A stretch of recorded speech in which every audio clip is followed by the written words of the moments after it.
প্রিয় দর্শক, প্রীতি এবং শুভেচ্ছা নিন। সাজ্জাদ কাদির এই মুহূর্তে আপনাদের সামনে কথা বলতে এসেছি তারেক রহমানের বিরুদ্ধে চাঁদাবাজির মামলা বাতিল করা, হাইকোর্টের বাতিল করা মামলায় আবার লিভ টু আপিল করলো কেন সরকার পক্ষ, এবং তারেক রহমান কবে দেশে ফিরছেন এই প্রসঙ্গটি নিয়ে এই মুহূর্তে কথা বলল। একটা কথা আছে যে হাতি যখন গর্তে পড়ে তখন চামচিকাও হাতিকে লাথি মারে। তারেক রহমানের ক্ষেত্রেও সেটি হয়েছিল। এখন যেমন আওয়ামী লীগের ক্ষেত্রে হচ্ছে, আওয়ামী লীগ প্রধান শেখ হাসিনা এবং তার পরিবারের ক্ষেত্রে যেটি হচ্ছে যে একের পর এক বিভিন্ন অভিযোগ, বিভিন্ন মামলা, আওয়ামী লীগ প্রধান শেখ হাসিনার বিরুদ্ধে ৩ শতাধিক মামলা হয়ে গেছে।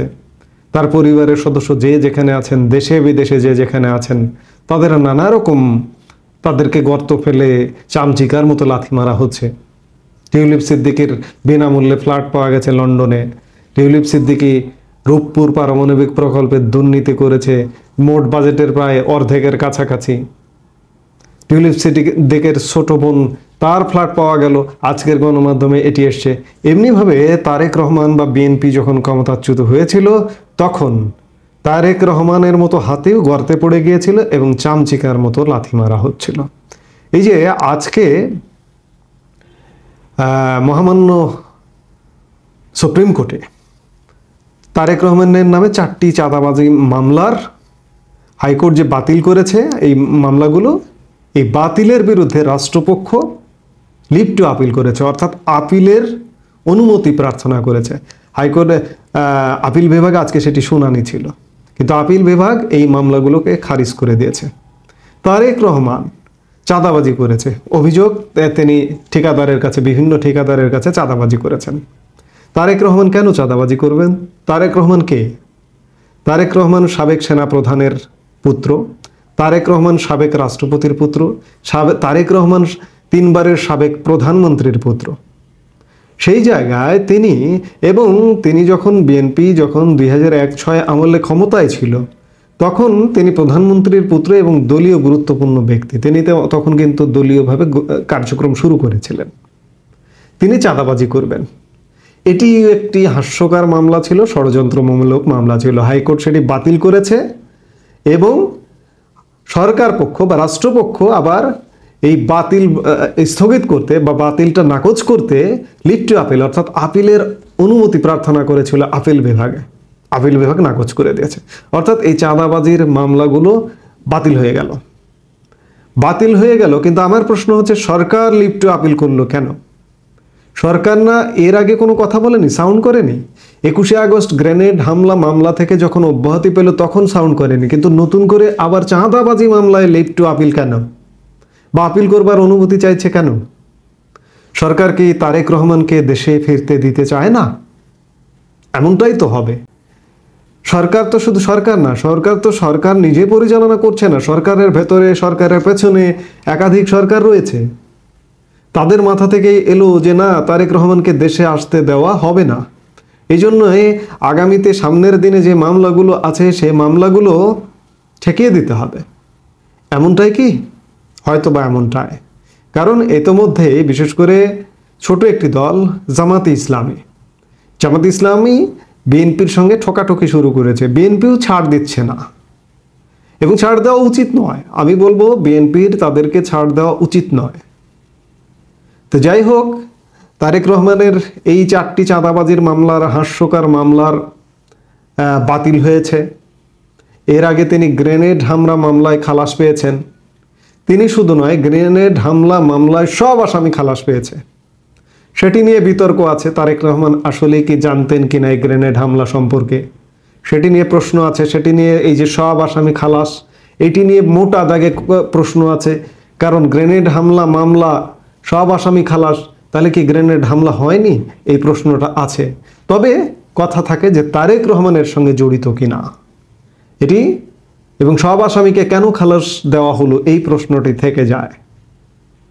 যাই হোক, তারেক রহমান এই যে 4টি মামলা থেকে খালাস হলেন, তারেক রহমানের বিরুদ্ধে প্রায় 100-র কাছাকাছি, সম্ভবত 84টি মামলা ছিলেন। এর মধ্যে 40টি মামলায় তিনি খালাস পেয়েছেন, খারিজ হয়েছে, আর 5টি মামলায় তিনি সাজাপ্রাপ্ত ছিলেন। এর মধ্যে 21শে আগস্ট গ্রেনেড হামলা মামলায় তিনি যাবজ্জীবন দণ্ডপ্রাপ্ত ছিলেন, সেটি খালাস হয়ে গেছে। এখনও 4টি মামলা তার নামে শাস্তি বহাল আছে। 4টি মামলা কি কি সেটি একটু আমরা দেখি। জিয়া অরফানেজ ট্রাস্ট মামলা, এই মামলাটি হয়েছিল 2008 সালে তত্ত্বাবধায়ক সরকারের আমলে, সেনা সমর্থিত তত্ত্বাবধায়ক সরকারের আমলে। এখানে তার 10 বছরের কারাদণ্ড দেওয়া হয়। 2 নম্বর আছে জ্ঞাত আয় বহির্ভূত সম্পদ। এই মামলাতেও তারেক রহমান 9 বছর এবং তার স্ত্রী ডক্টর জোবাইদা রহমানকে 3 বছর কারাদণ্ড দেয় আদালত। মানি লন্ডারিং মামলা, এই মামলাতেও তার সাজা আছে, এই মামলাতেও তার 7 বছরের কারাদণ্ড আছে। মানহানি মামলা, মানহানি মামলা, এই মামলা 2021 সালের ফেব্রুয়ারিতে তারেক রহমানকে 2 বছরের কারাদণ্ড দেন নড়াইলের একটি জুডিশিয়াল ম্যাজিস্ট্রেট আদালত। এই মামলা, এই 4টি মামলায় এখন তার সাজা আছে। তবে বিএনপি প্রত্যাশা করছে যে এই মামলাগুলো খুব শীঘ্রই নিষ্পত্তি হয়ে যাবে এবং বিএনপির সূত্র থেকে জানা যাচ্ছে তারেক রহমান কিন্তু দেশে ফেরবার প্রস্তুতি নিচ্ছেন। মধ্য ফেব্রুয়ারিতে তিনি ফিরবেন এবং তার জন্য বাসা খোঁজা হচ্ছে এমনটাও জানা যাচ্ছে। তিনি এসে প্রথমত হয়তো তার মায়ের যে বাসা ফিরোজা, গুলশানস্থ ফিরোজায় উঠবেন, কিন্তু ফিরোজা থেকে সব ধরনের রাজনৈতিক কর্মকাণ্ড, ব্যাপক রাজনৈতিক কর্মকাণ্ড পরিচালনা করা কঠিন, এজন্যই তার বিকল্প বাসা খোঁজা হচ্ছে। এখন প্রশ্ন হচ্ছে তারেক রহমান প্রস্তুতি নিচ্ছেন এবং দেশে ফিরবেন তিনি। আমি মনে করি তারেক রহমানের এই মুহূর্তে দেশে ফেরা উচিত এবং মামলাগুলি নিষ্পত্তি হয়ে, কারণ দেশে ক্রান্তিকাল চলছে। আওয়ামী লীগকে মাইনাস করে দিয়েছে, বিএনপিকেও মাইনাস করে দেওয়ার দিবানিশি ষড়যন্ত্র চলছে। এই ষড়যন্ত্র রুখতে হলেও তারেক রহমানকে দেশে ফিরতে হবে। কিন্তু প্রশ্ন হচ্ছে যে বারবার এই যে লিভ টু আপিল করলেন চাঁদাবাজি মামলায় সরকার, একটা ঠুনকো হাস্যকর মামলায়, সামনে যে সাজাপ্রাপ্ত মামলাগুলো আছে সেগুলো থেকে খালাস দেবেন কে সরকার, আমি সে ব্যাপারে সন্দিহান। যদি দেন তারেক রহমান দেশে আসুন, তাকে স্বাগত জানাই এবং দেশে এসে আমি বিশ্বাস করি তারেক রহমান তার বাবার পথেই হয়তো হাঁটবেন। তারেক রহমান যদিও ক্ষমতায় এখনই যাবেন না, নির্বাচন হলে ক্ষমতায় তারেক রহমান আসলে যাবেন কিনা সেটিও বলা কঠিন, কিন্তু তিনি যে রাজনীতিটা করবেন আমি বিশ্বাস করি 5 আগস্ট পরবর্তী সময় থেকে এখন পর্যন্ত তারেক রহমানের কণ্ঠে অন্তত পক্ষে কোনো বিরুদ্ধ পক্ষ নিয়ে বা আওয়ামী লীগ নিয়েও খুব ব্যাপক ধরনের বিরুদ্ধাচরণ বা ব্যাপক কথাবার্তা, নেতিবাচক কথা, কুৎসা রটনা, এগুলো কিন্তু আমি দেখিনি। বিএনপি নেতারা কুৎসা রটনা করছেন, প্রতিনিয়ত করছেন, এবং তারেক রহমানের নির্দেশে তৃণমূল বিএনপির যে নেতৃবৃন্দ অপরাধ করছেন, অপকর্ম করছেন, তাদেরকে বহিষ্কার পর্যন্ত করেছেন। তো সেই জায়গায় আমি বিশ্বাস করি, আমি যেটি বলছিলাম, তার বাবার পথে হাঁটবেন। জিয়াউর রহমান বাংলাদেশে 75 পরবর্তী সময়ে যে রাজনৈতিক একটা সীমিতকরণ ছিল, সীমাবদ্ধতা ছিল, জিয়াউর রহমান ক্ষমতা নিয়ে কিন্তু বহুদলীয় গণতন্ত্রের প্রবর্তন করেন। এজন্য তাকে বহুদলীয় গণতন্ত্রের প্রবক্তা বলা হয়। আমি বিশ্বাস করি তারেক রহমানও ক্ষমতায় না থাকলেও তিনি একজন বড় রাজনৈতিক দলের প্রধানতম নেতা। সেই জায়গা থেকে আমি বিশ্বাস করি তারেক রহমান সবার রাজনীতি করবার পথ উন্মুক্ত করবার চেষ্টা করবেন এবং আমার কাছে মনে হয় যে তিনি সেখানে সফল হবেন। কারণ এই মুহূর্তে বাংলাদেশে বড় একটি রাজনৈতিক দল আওয়ামী লীগকে নিয়ে সরকার এবং সরকারের সাঙ্গপাঙ্গরা যেভাবে টানা হেঁচড়া করছে, সেটি আমার বিশ্বাস তারেক রহমান এলে সেটি দূর হবে এবং দূর করবার চেষ্টা করবেন সবাই যাতে রাজনীতি করতে পারে। কারণ আওয়ামী লীগ ব্লকে 14টি রাজনৈতিক দল আছে। হ্যাঁ, ছোট ছোট রাজনৈতিক দল, এটি স্বীকার করছি, কারণ এদিকেও তো ছোট ছোট রাজনৈতিক দল আছে। আওয়ামী লীগ আর বিএনপি তো বড় দল। বিএনপির এদিকে যারা আছেন তারাও ছোট ছোট রাজনৈতিক দল। শুনতে শোনা যায় অনেকগুলো দল, 19 দল, সেই ইত্যাদি, কিংবা 14 দল, কিন্তু দল তো একটি ভাই, আওয়ামী লীগ। সাথে ছোট আরেকটি দল আছে জাতীয় পার্টি। এবং আমি বিশ্বাস করি যে তারেক রহমান দেশে ফিরলে সেই বহুদলীয় গণতন্ত্রের প্রবক্তার জায়গায় জিয়াউর রহমান যেটি করেছিলেন তারেক রহমানও সেই জায়গায় একটা পরিবেশ তৈরি করবেন বলে আমার কাছে মনে হচ্ছে, যে সব দল রাজনীতি করতে পারবে। এবং এটি সত্য যে দেশকে সুস্থ স্বাভাবিক রাখতে হলে সব দলের রাজনৈতিক অধিকার থাকতে হবে। কারো অধিকার গাজুরি করে অধিকার বঞ্চিত করাটি কোনো গণতন্ত্রের কথা নয়, যে কোনো সুষ্ঠু কথা নয়, এটা হচ্ছে গাজুরি।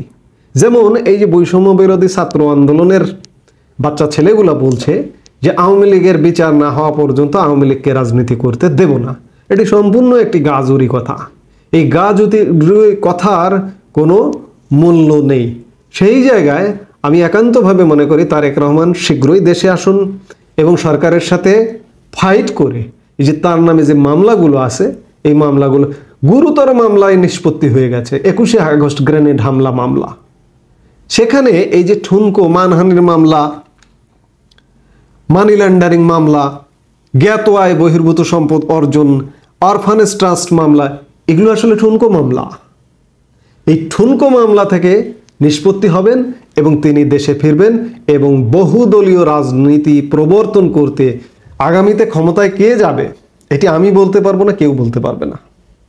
কিন্তু তিনি অন্ততপক্ষে রাজপথে থেকে তিনি রাজনীতি করবেন এবং তীব্রভাবে রাজনীতি করবেন, সেটি বলা হচ্ছে।